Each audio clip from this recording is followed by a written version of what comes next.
A man's love for the blues is helping forgotten musicians find their final resting place. And this man just so happens to be the mayor of Whitehall, Stephen Salter. Steve started the Killer Blues Headstone Project to honor blues artists buried in unmarked graves. So I sat down with Steve to learn how he's giving his music legends a lasting legacy.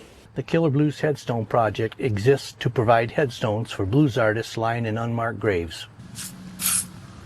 Steve says since 2008, he's placed 175 headstones in 17 states. He was a character. A lot of people in this community knew and loved him.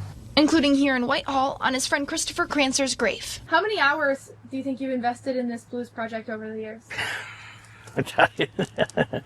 Thousands and thousands and thousands. When I spoke to Steve, he said he's poured so much of his heart into this project. There's only two kinds of music, kind of like and kind of don't.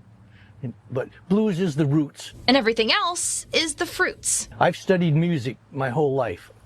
Are you a musician yourself? No, I have no talent when it comes to being a musician. I couldn't carry a tune in a bucket. But he can collect bookshelves filled with blues CDs in his garage. This is my happy place. This is where I go to feed my soul. Steve says the backstory behind the Killer Blues Headstone Project is that while many of these musicians lived their lives leaving a mark on us, in their death lacked the means to leave a mark on their own graves. A lot of them, they may have only recorded one or two songs, and they certainly didn't make money off the recordings.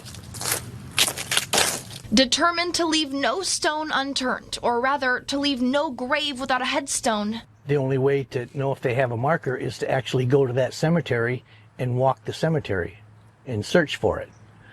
We've done that many, many times. Every stone is a different story, Steve says, marked by the soul of the blues. When I do good, I feel good. And I feel good when I can honor and recognize these individuals that gave so much of themselves in their art and have made so many people happy. Steve says each headstone costs about $1,400. The money to make this possible comes from events like the concert fundraiser held in Muskegon on Saturday, November 8th. So for more information, head to our website.